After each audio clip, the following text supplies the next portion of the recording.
दोस्तों, आपको धार्मिक ग्रंथ महाभारत से जुड़ी अलग अलग कई कहानियों के बारे में मालूम होगा, लेकिन इनमें से कई कहानियां ऐसी भी हैं जिनके बारे में शायद आप नहीं जानते।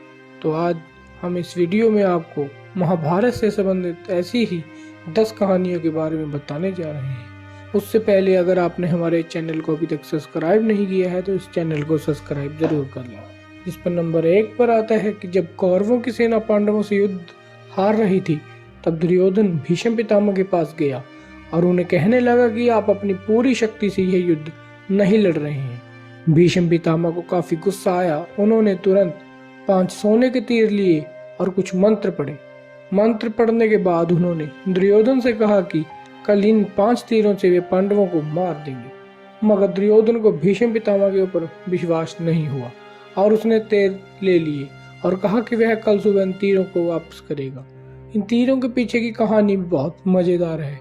भगवान कृष्ण को जब तीरों के बारे में पता चला तो उन्होंने अर्जुन को बुलाया और कहा कि तुम दुर्योधन के पास जाओ और 5 तीर मांग लो। दुर्योधन की जान तुमने एक बार गंधर्वों से बचाई थी, इसके बदले उसने कहा कि कोई एक ऐसी चीज जान बचाने के लिए मांग लो। समय आ गया है कि अब तुम उन 5 सोने के तीर मांग लो।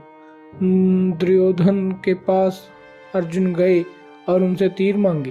क्षत्रिय होने के नाते दुर्योधन ने अपने वचन को पूरा किया और तीर अर्जुन को दे दिए। इस पर नंबर 2 पर आता है कि द्रोणाचार्य को भारत का पहला टेस्ट ट्यूब भी माना जा सकता है।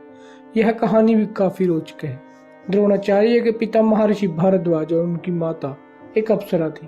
दरअसल एक शाम भारद्वाज शाम में गंगा नहाने गए, तभी उन्हें वहां एक अप्सरा नहाती हुई दिखाई दी। उसकी सुंदरता को देख ऋषि मंत्रमुग्ध हो गए और उनके शरीर के शुक्राणु निकला, जिससे ऋषि ने एक मिट्टी के बर्तन में जमा करके अंधेरे में रख दिया। इसी से द्रोणाचार्य का जन्म हुआ।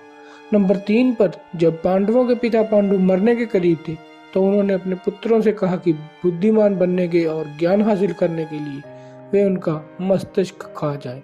केवल सहदेव ने उनकी इच्छा पूरी की और उनके मस्तिष्क को खा लिया। पहली बार खाने पर उसे दुनिया में हो चुकी चीजों के बारे में जानकारी मिली। दूसरी बार खाने पर उसने वर्तमान में घट रही चीजों के बारे में जाना और तीसरी बार खाने पर उसे भविष्य में क्या होने वाला है उसकी जानकारी मिली। नंबर 4 पर अभिमन्यु की पत्नी वत्सला बलराम की बेटी थी। बलराम चाहते थे कि वत्सला की शादी दुर्योधन के बेटे लक्ष्मण से हो। वत्सला और अभिमन्यु एक दूसरे से प्यार करते थे। अभिमन्यु ने वत्सला को पाने के लिए घटोत्कच की मदद ली। घटोत्कच ने लक्ष्मण को इतना डराया कि उसने कसम खा ली कि वह पूरी जिंदगी शादी ही नहीं करेगा।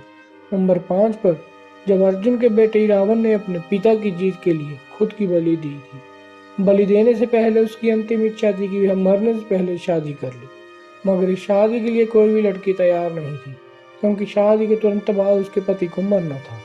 इस स्थिति में भगवान कृष्ण ने मोहिनी का रूप लिया और रावण से न केवल शादी की बल्कि एक पत्नी की तरह से विदा करते हुए रोए भी। इस पर नंबर 6 पर आती है सहदेव को, जो अपने पिता का मस्तिष्क खाकर बुद्धिमान बने थे। उसमें भविष्य देखने की क्षमता थी, इसीलिए दुर्योधन उसके पास गया और युद्ध शुरू करने से पहले उससे सही मुहूर्त के बारे में पूछा। सहदेव यह जानता था कि दुर्योधन उसका सबसे बड़ा शत्रु है, फिर भी उसने युद्ध शुरू करने का सही समय बताया। जिस पर नंबर 7 पर आता है धृतराष्ट्र का एक बेटा युधिष्ठिर नाम का भी था। युधिष्ठिर एक वैश्य महिला का बेटा था। दरअसल धृतराष्ट्र के संबंध एक दासी के साथ थे जिसे युधिष्ठिर पैदा हुआ था। नंबर 8 पर महाभारत के युद्ध में उडुपी के राजा ने निरपेक्ष रहने का फैसला किया था। उडुपी का राजा ना तो पांडव की तरफ से थे और ना ही कौरवों की तरफ से। उडुपी के राजा ने कृष्ण से कहा था कि कौरवों और पांडवों की इतनी बड़ी सेना को भोजन की जरूरत होगी और हम दोनों तरफ की सेनाओं को भोजन बनाकर खिलाएंगे। 18 दिन तक चलने वाले इस युद्ध में भी कभी भी खाना कम नहीं पड़ा। सेना ने जब राजा से इस बारे में पूछा तो उन्होंने इसे का श्रेय श्री कृष्ण को दिया। नंबर 9 पर आता है कि जब दुर्योधन कुरुक्षेत्र के युद्ध क्षेत्र में आखिरी सांस ले रहे थे, उस समय उसने अपनी 3 उंगलियां उठा रखी थी। भगवान कृष्ण उसके पास गए और समझ गए कि दुर्योधन कहना चाहता है कि अगर वह 3 गलतियां युद्ध में ना करता तो युद्ध जीत लेता। मगर कृष्ण ने दुर्योधन को कहा कि अगर कुछ भी कर लेते तब भी हार जाते। ऐसा सुनने के बाद दुर्योधन ने अपनी उंगली नीचे कर दी। नंबर 10 पर आता है कर्ण और दुर्योधन की दोस्ती के किस्से तो काफी मशहूर हैं। कर्ण और दुर्योधन की पत्नी दोनों एक बार शतरंज खेल रहे थे। इस खेल में कर्ण जीत रहा था, तभी भानुमति ने दुर्योधन को आते देखा और खड़े होने की कोशिश की। दुर्योधन के आने के बारे में कर्ण को पता नहीं था, इसीलिए जैसे ही भानुमति ने उठने की कोशिश की, कर्ण ने उसे पकड़ना चाहा। भानुमति के बदले उसके मोतियों की माला उसके हाथ में आ गई और वह टूट गई। दुर्योधन तब तक कमरे में आ चुका था। दुर्योधन को देखकर भानुमति और कर्ण दोनों डर गए कि दुर्योधन को कहीं कुछ गलत शक न हो जाए, मगर दुर्योधन को कर्ण पर काफी विश्वास था। उसने सिर्फ इतना कहा कि मोतियों को उठा लो। दोस्तों, अगर आपको यह जानकारी अच्छी लगी हो तो हमारे इस चैनल को सब्सक्राइब जरूर करें।